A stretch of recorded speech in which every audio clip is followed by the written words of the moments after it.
جی بسم اللہ الرحمن الرحیم۔ آج ہم بات کریں گے کہ موجودہ جو صورتحال ہے ہماری اس وقت معاشی صورتحال وہ دن بدن بگڑتی جا رہی ہے۔ عام شہری جو ہے وہ اس وقت پریشان ہے، بجٹ پیش ہونے کو جا رہا ہے۔ اب بجٹ میں امیدیں بھی لگائے بیٹھے ہیں سارے سرکاری ملازمین بھی، مزدور بھی، تاجر بھی، کسان بھی، کہ ہمیں بجٹ میں کیا کیا ریلیف ملتا ہے۔ ٹیچر یونین بھی کئی دنوں سے احتجاج کرتے ہوئے ہمیں نظر آ رہی ہے کہ ہماری جو تنخواہیں ہیں ان میں بھی اضافہ کیا جائے اور پینشن جو ہے ان میں بھی اضافہ کیا جائے۔ آج تو سوشل میڈیا پر بڑے میسیجز تھے وہ گردش کر رہے تھے،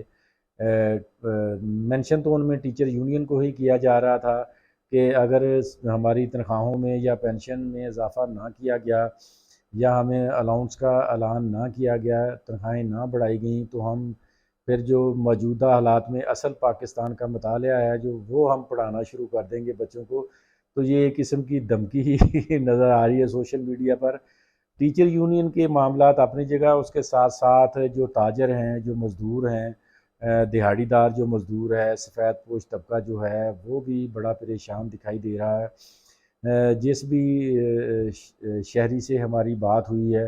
وہ یہی اب امیدیں لگائے بیٹھا ہے کہ بجٹ میں شاید حکومت جو ہے وہ اب کوئی نہ کوئی ریلیف ہمیں دے، کیونکہ آنے والا جو وقت ہے وہ الیکشن کا بھی کہا جا رہا ہے کہ اگر بجٹ اچھے طریقے سے پیش کر دیا گیا تو ہو سکتا ہے کہ آئندہ آنے والے دنوں میں وہ الیکشن کی بھی صورتحال کو واضح طور پر نظر آ جائے۔ یہ تو چلو سیاسی ایشو ہیں، سیاسی معاملات ہیں، وہ تو اپنی جگہ، لیکن عام جو شہری ہے پاکستان کا، اس کے جو مسائل ہیں ان کے حل کے لیے تو سیاسی جو لیڈران ہیں، جو موجودہ پی ڈی ایم کی حکومت ہے، ان کو یہ سوچنا چاہیے، تمام جو سیاستدان ہیں کسی بھی پارٹی سے اس کا تعلق ہو، اس کو اس بات پر ضرور اب بحث کرنی چاہیے، سوچنا چاہیے کہ ہمارے ملک کے اصل جو مسائل ہیں وہ کیا ہیں، کیونکہ ہماری جو 20-22 کروڑ کی جو آبادی ہے اس وقت پاکستان کی، وہ پاکستان کی آبادی کے لیے، شہریوں کے لیے ہمیں سوچنا ہوگا۔ جو لوگ سیاست کرتے ہیں، جو سیاست کا شوق رکھتے ہیں، جن کا شوق ہے کہ ہر وقت ہم سیاست میں ہی رہیں، اقتدار میں ہی رہیں، ہماری گاڑیوں کے اوپر جھنڈے لگے ہوئے ہوں، سامنے پروٹوکول ہو، نیلی بتی لگی ہوئی ہو، ان شخصیات کو یہ سوچنا بھی چاہیے کہ بجٹ میں پھر ہم جن عوام سے ہم ووٹ لیتے ہیں اس عوام کے لیے ہم بجٹ میں ان کو ریلیف بھی فراہم کریں۔ اب عوام کی جو توقعات ہیں وہ کس حد تک پوری ہوتی ہیں یہ تو اب عوام کو جتنا عوام نے فکر کرنا تھا، سوچنا تھا، احتجاج کرنا تھا، وہ تو کر کر کے تھک چکی ہے۔ اب عوام کی بے بسی جو ہے وہ اس حد تک پہنچ چکی ہے کہ عوام اب احتجاج کے لیے بھی گھروں سے ہی نکلتے ہوئے ڈرتے ہیں،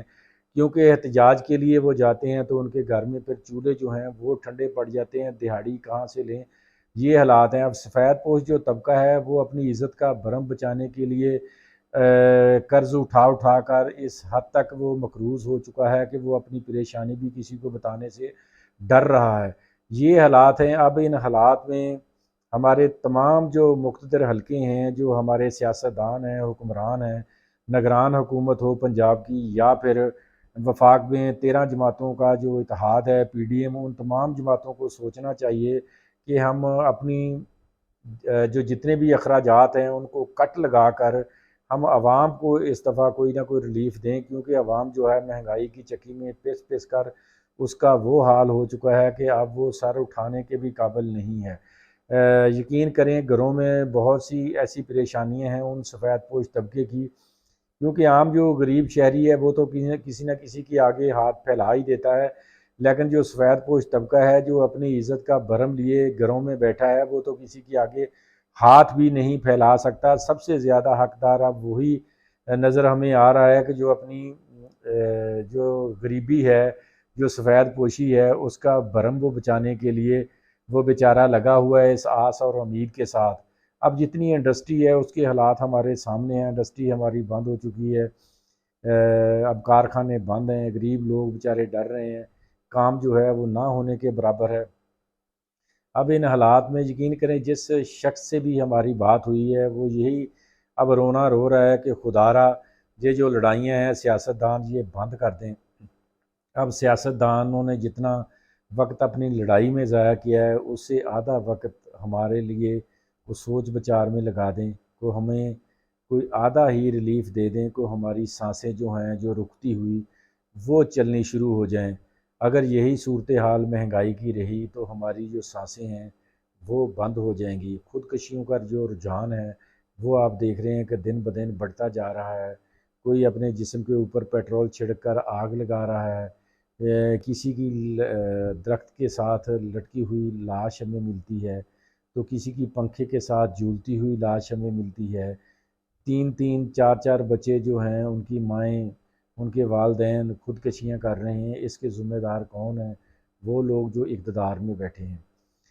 اللہ تعالیٰ نے اگر آپ کو منصب دیا ہے تو اللہ پاک آخرت میں اس منصب کے بارے میں پوچھے گا بھی پھر ضرور کہ آپ نے جو آپ کو منصب دیا گیا تھا کیا آپ نے اس کا صحیح حق ادا کیا؟ تو تمام لوگوں کو مجھ سمیت اگر میرا تعلق میڈیا سے ہے تو میرا بھی حق بنتا ہے کہ میں اپنی جو آواز ہے اپنا جو حق ہے وہ ادا کروں، ان غریبوں کی آواز بنوں۔ تو جتنے بھی جس شعبہ کے ساتھ بھی کوئی نہ کوئی منسلک ہے ان سب لوگوں کو چاہیے کہ وہ اپنی آواز جو ہے وہ بلند کریں اپنے حق کے لیے، اپنے بھائیوں کے لیے۔ کہیں بھی کسی کے ساتھ بھی اس بجٹ میں زیادتی نہ ہو۔ اس بجٹ میں اصل جو اب حقدار ہے ریلیف کا وہ غریب اور متوسط طبقہ ہے۔ بڑے لوگ، بڑے انڈسٹریل جو شخصیات ہیں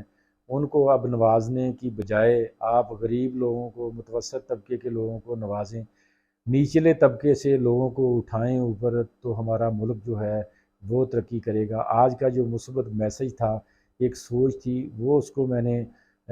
آپ تک پہنچایا ہے۔ میں امید کرتا ہوں کہ ہماری جو اب غریب لوگوں کی آواز جو بننے کی کوشش کی ہے، اس آواز کو اقتدار میں بیٹھے لوگ سنیں گے بھی ضرور، اور میرے ساتھ دیگر جو لوگ ہیں جس جس شعبہ کے ساتھ بھی وہ منسلک ہیں وہ اپنی اپنی آواز بھی بلند کریں گے اور اپنا اپنا حصہ بھی اس ملک کی بہتری کے لیے ادا کریں گے کہ ہمارا ملک معاشی طور پر بھی مستحکم ہو، ہمارا ملک جو ہے وہ خوشحال ہو، ہمارے ملک میں ہر طرف خوشحالی ہو۔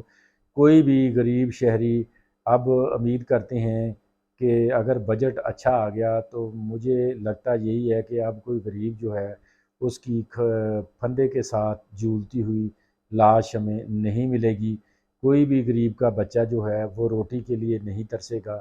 ہر جو شہری ہے وہ اپنے تئیں خوشحال ہوگا۔